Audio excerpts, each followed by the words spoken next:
Imagine waking up tomorrow and finding out that your life savings, your house, and your car are worth exactly one onion. Well, not an onion, a tulip.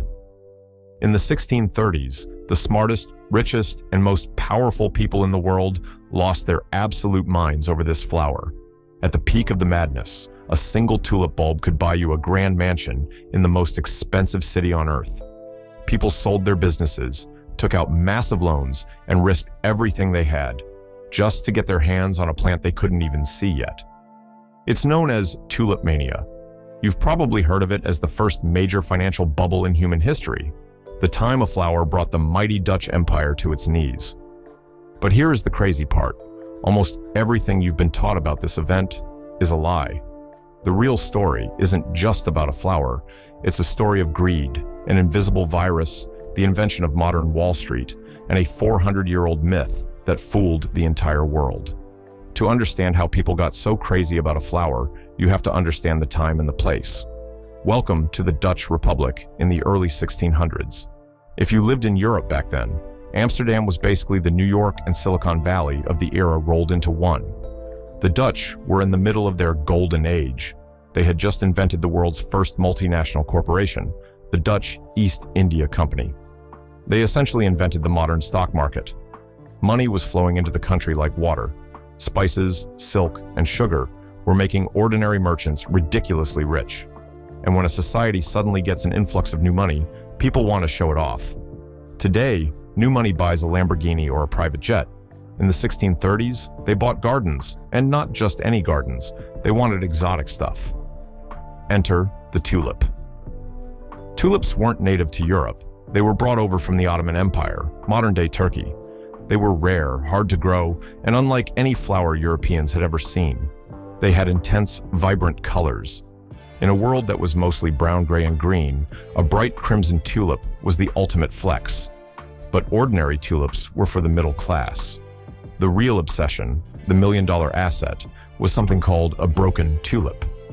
Sometimes, a tulip would bloom with spectacular, fiery stripes of contrasting colors. Nobody knew how to make it happen. It was completely random. The most famous of these was the Semper Augustus. What the Dutch didn't know, and wouldn't discover for another 300 years, was that these beautiful stripes were actually a symptom of a disease. It was the tulip-breaking virus, transmitted by aphids. The virus weakened the plant, making these striped bulbs incredibly hard to reproduce. So, you have massive amounts of new wealth, a product that is perceived as the ultimate status symbol, and a supply that is physically impossible to increase quickly. It was the perfect storm for a financial bubble. By 1634, the hype was getting out of control. The professional growers couldn't keep up, so the ordinary people decided they wanted a piece of the action. Trading moved out of the elite botanical gardens and into the back rooms of local taverns. Blacksmiths, bakers, and weavers started trading bulbs. But there was a massive logistical problem. Tulips bloom in the spring, and you can only dig up and physically hand over the bulb between June and September. So, how do you trade a flower in December when it's buried frozen underground? You invent the futures market. People started buying and selling contracts for bulbs that were still in the ground. They were trading paper. The Dutch literally called it wind handle, trading in the wind. Because you were buying something that wasn't there with money you didn't have, prices went parabolic. In January 1637, the price of tulip contracts went up 20-fold in just a few weeks. It was pure FOMO, fear of missing out. Why work at a bakery for a year when you could buy a piece of paper on Monday and sell it on Thursday for 10 years' wages? One famous record shows a single bulb being traded for 2 loads of wheat, 4 loads of rye, 4 fat oxen, 8 fat pigs, 12 fat sheep, 2 hogsheads of wine, 4 barrels of beer, 2 tons of butter, 1,000 pounds of cheese, a bed, a suit of clothes, and a silver drinking cup, all for one flower bulb. But gravity always wins. In February 1637, at an auction in Haarlem, a seller put up a batch of tulips. No one bid. The price was too high. He lowered the price. Still no bids. The rumor spread like wildfire. There are no buyers. The spell was broken. Within days, the market completely evaporated. The paper millionaires realized they were holding contracts for flowers that nobody wanted. Prices plummeted by 99%. This is the part of the story where history books usually tell you that the Dutch economy was annihilated, that the empire fell into ruin, suicide spiked, and the country was plunged into poverty. But remember how I said almost everything you know about Tulip Mania is a lie? Modern economic historians like Anne Goldgar have dug deep into the actual archives of Amsterdam, and they found nothing. No macroeconomic collapse, no waves of bankruptcies, no empire-ending depression. Why?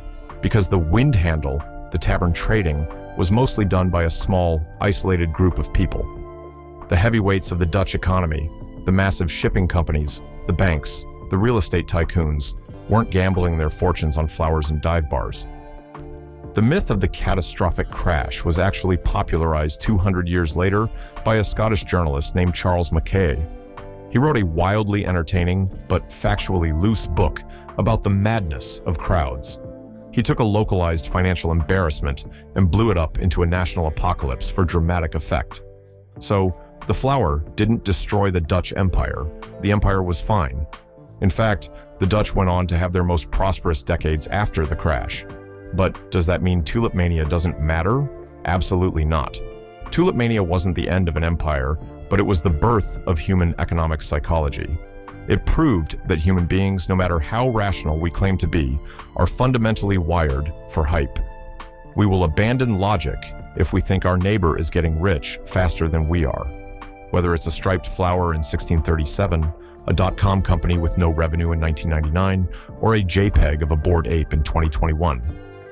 The asset changes, but the human brain stays exactly the same. If you want to understand the madness of today's economy, you have to look at the past. Thank you so much for watching.